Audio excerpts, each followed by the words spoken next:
Muy buenas tardes a todos. En este video les comentaré algunas cosas que conviene tomar en cuenta antes de adquirir un nuevo disipador para tu procesador. El objetivo de este video es que tú, al finalizar, tengas los conocimientos necesarios para tomar una decisión lo más acertada para ti sobre si te conviene cambiarte de disipador o quedarte con el que estás, ya que como siempre, cada caso es diferente. Además de poder explicar cuáles son los tipos de disipadores que existen, cuáles son sus ventajas y desventajas. Bueno, antes que nada vamos a empezar a explicar qué es un disipador y cómo funciona de manera muy general. Todos los componentes eléctricos que consumen energía emiten calor. Estos están diseñados para funcionar hasta cierta temperatura sin problema. Es imposible decir una temperatura promedio para todos. Cada componente funciona de una manera diferente y tiene tolerancias diferentes. Inclusive entre mismos productos hay diferentes variantes. Por ejemplo, entre los mismos procesadores hay temperaturas límite diferente. Ejemplo, con AMD puedes llegar hasta 95 grados sin tener ningún tipo de pérdida de rendimiento, y con Intel puedes llegar hasta los 100 grados sin tener ningún tipo de pérdida de rendimiento. Para evitar que los componentes sufran de temperaturas más elevadas y su rendimiento se vea afectado, los fabricantes instalan disipadores en estos dispositivos. En algunas ocasiones los disipadores no son visibles. Un ejemplo de este sería el disipador que está presente en el procesador y la gráfica de los celulares. Estos aprovechan la superficie tanto de la pantalla como de la parte posterior del celular, moviendo el calor del componente interno al exterior, de ahí que el celular en usos intensos se caliente. Estos en general serían un claro ejemplo de un disipador pasivo, el cual explicaremos más adelante, pero también hay muchos otros casos que los disipadores también son muy visibles. En varias ocasiones pueden llegar a ser más grandes que el dispositivo a enfriar como tal. Algunos ejemplos de estos podrían ser tanto la gráfica dedicada, el procesador, los SSD NVMe, entre otros dispositivos. Los disipadores funcionan moviendo el calor generado por el componente eléctrico, dispersándolo al aire, permitiendo que el componente se mantenga a una buena temperatura y así seguir funcionando sin problema alguno. Bueno, empecemos a explicar los diferentes tipos de disipadores que hay.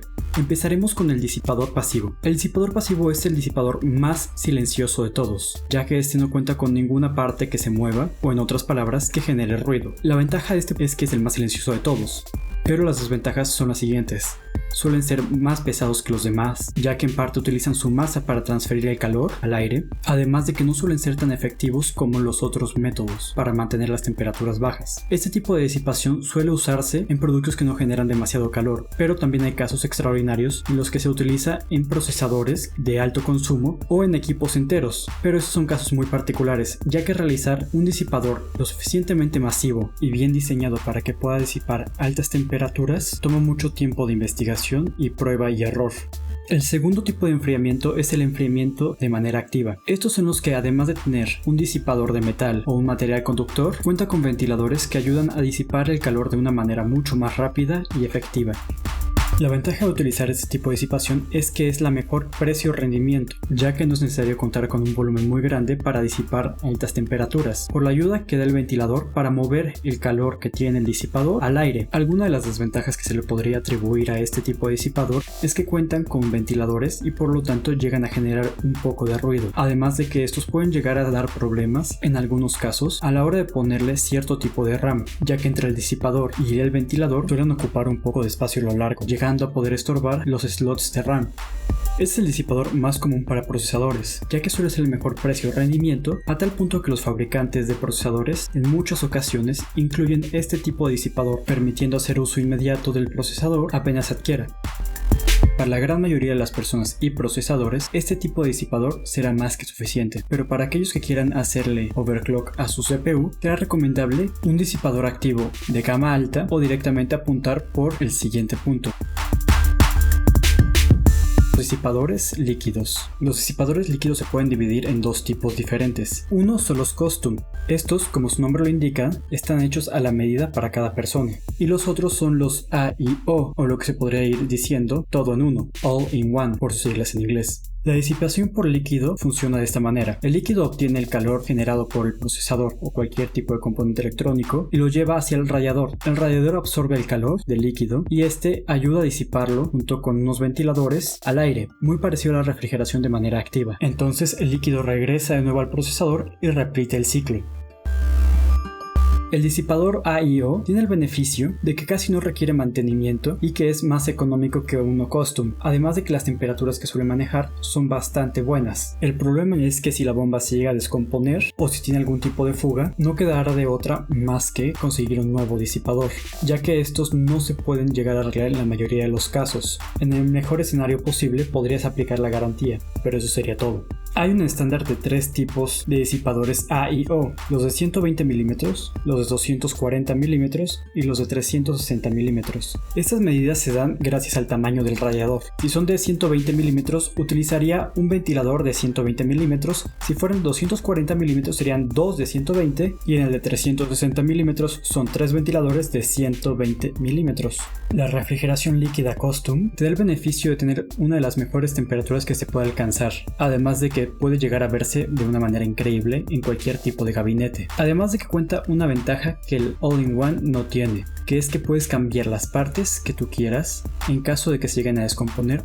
Las desventajas de este es que suele ser el más costoso de todos, además de que se le tiene que dar mantenimiento tanto al radiador por el polvo que acumule como a las tuberías, además de tener que cambiar el agua cada cierto tiempo por la evaporación que tiene esta al no ser tan hermético como un AIO. Entonces, ahora que ya sabemos los diferentes tipos de disipadores que hay y sus ventajas y desventajas de cada uno de ellos, ahora vamos a ver cómo saber si te conviene cambiarte de disipador que tienes actualmente y por qué tipo de disipador te deberías de decantar o qué tipo de disipador te conviene adquirir.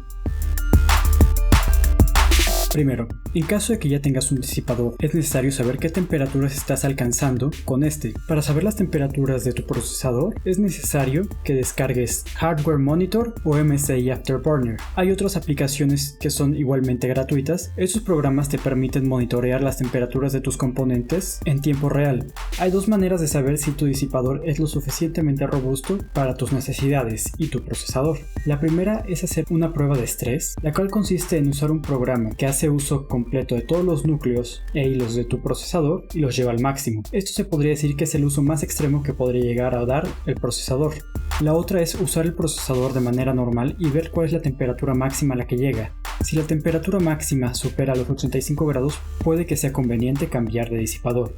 Una de las opciones de disipador más baratas y populares que existen actualmente serían el HyperEvo 212. Es un disipador activo bastante sencillo, pero también bastante eficaz en cuestión de disipar el calor de casi cualquier procesador. No es la octava maravilla, pero es económico y funciona bien. En caso de que quieras iniciar en el proceso de water cooling, en lo personal yo no te recomendaría iniciar con 120 mm, ya que su rendimiento puede verse igualado o en algunos casos superado por un disipador activo. Además, es importante tomar en cuenta la longevidad del producto. Los disipadores activos y pasivos tienen una vida mucho más longeva o es por lo menos mucho más fácil arreglarlos que uno de líquido, ya sea un AIO o uno custom. En el caso del AIO, tiempo de vida o garantías pueden llegar hasta los 5 años, en algunos casos. Mientras que en los otros disipadores, en el peor de los casos simplemente se tendría que cambiar el ventilador.